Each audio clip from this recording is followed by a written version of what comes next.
अपने चाइल्डहुड में पढ़ते रहे कि try again and you will achieve success ultimately. बेशक स्कॉटिश लोगों ने यूनियन के हक में फतवा दिता है, पर एक प्रेजिडेंट है कि 307 साल बाद ये हक स्कॉटिश लोगों को हासिल है कि उन्होंने अपनी किस्मत आप घड़न के लिए उन्होंने रेफरेंडम किए। साडे गवाड़ कैनेडा मुल्क के कैनेडा क्यूबेक दे विच फ्रेंच मेजोरिटी है। पिछले दहाकियां 2 बार 1980 दे विच 1995 दे विच क्यूबेक के लोगों ने रेफरेंडम करवाया कि असी अड होना चाहते हैं।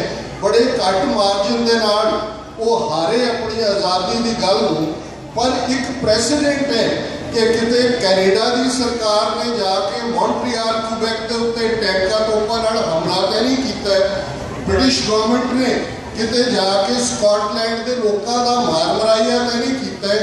जे स्कॉटलैंड च रेफरेंडम हो सकते, जे क्यूबेक दे विच रेफरेंडम हो सकते, जे साउथ सुडान आज़ाद मुल्क बन सकते, जे ईस्ट तैमूर आज़ाद मुल्क बन सकते, जे मैसेडोनिया कोसोवो के विच पिछले सालों के आज़ादी की गल आज़ाद मुल्क के विच लीड कर सकती है, तो सानू खालिस्तान शब्द तो क्यों खौफ लगते, जिस खालिस्तान का आधार ही जे असी 308 बरे पहले गुरु ग्रंथ साहिब गुरगद्दी दिवस की याद मना रहे तो 1699 में उस विसाखी की अनंदपुर साहब की धरती पर जाइए, जिस कौम का जन्म पिता साढ़े गुरु गोबिंद सिंह साहब, माता साढ़े माता साहिब कौर, वासी असी आनंदपुर के साडा जन्म ही एक नेशन के तौर पर हुआ है, एक उन्होंने लोगों के तौर पर जिन्होंने गुरु ने पातशाह गुरती दी है कि इन गरीब सिखन को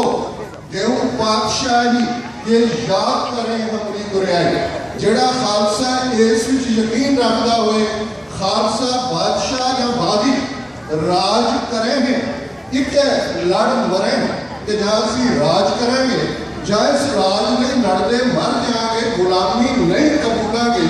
अज जे खालसे का एक बड़ा हिस्सा जिहड़ा पंजाब अपने आप को खालसे की नुमाइंदगी करता समझता हुए राज करेगा, खालसा तो डरे, खालिस्तान शब्द उन्होंने भै गए, अपनी आज़ादी की गल करने के लिए उन्होंने खौफ आए, तो फिर घट्टो घट्ट मोदी तो ही सबक ले गए।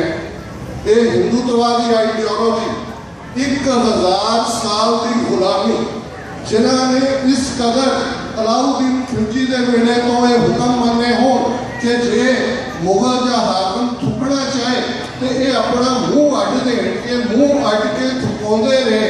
जिन्होंने श्लोक कड़े दिलीश्वरो ईश्वरो दिल्ली का बादशाह ही रब है।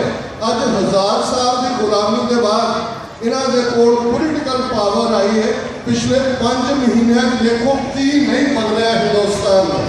अज नेहरू इंदिरा की लेगेसी पिछे से चली गई। पटेल का जन्मदिन पता नहीं कदों जमया नहीं जमया, उन्होंने कहा कि 31 अक्तूबर को जमया सी, असी यूनिटी वॉक कर रहे। जे गांधी का 2 अक्तूबर आया, उन्होंने कहा जी हम नथूराम गोडसे को किवें शहीद ना मनांगे, आप भी झाड़ू फड़ ले, बाकियों को भी झाड़ू फड़ा देते, ऑर्डर कर देते कि भाई हिंदी के विच सारा काम होए। 5 बार मोहन भागवत पंजाब आके कह गए कि जी सिख जड़े ने वो हिंदू ने।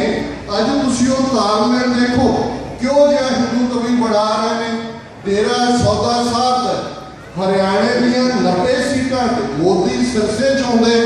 एक दिन पहला रैली कहते कि जी मैं तो बाबा से आशीर्वाद लेने आया हूँ, ये तो बहुत स्वच्छता का ध्यान रखते हैं। तो अगले दिन उन्होंने पोलिटिकल विंग कहते कि सारिया 90 सीटां के सौदा साहब के जिहड़े ने चेले वो बीजेपी को वोट पाउण। 2 दिन रिजल्ट तो बाद अडवाणी राजा सांसी एयरपोर्ट से उतरते सीधा जाते डेरा राधा स्वामी।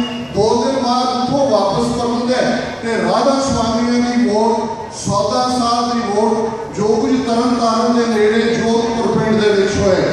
तुसीं मीडिया दे विच देखिया होएगा कि किवें 13 अप्रैल 1978 का साका अमृतसर का दौरा करते हैं। उस आशुतोष जिसनूं मरिया डिक्लेयर करने के लिए पंजाब ਮੁੰਡੇ ਦੀ ਲਾਸ਼ ਫਰਿੱਜ 'ਚ ਰੱਖੀ ਹੋਈ ਹੈ ਤੇ ਕਿਹਾ ਜਾ ਰਿਹਾ ਕਿ ਉਹ ਦੀਪ ਸਮਾਧੀ 'ਚ ਗਿਆ। ਉੱਥੇ ਪੁਲਿਸ ਦੇ ਜਿਹੜੇ ਉੱਥੇ ਇੰਚਾਰਜ ਨੇ ਉਹ ਸਿੱਧੇ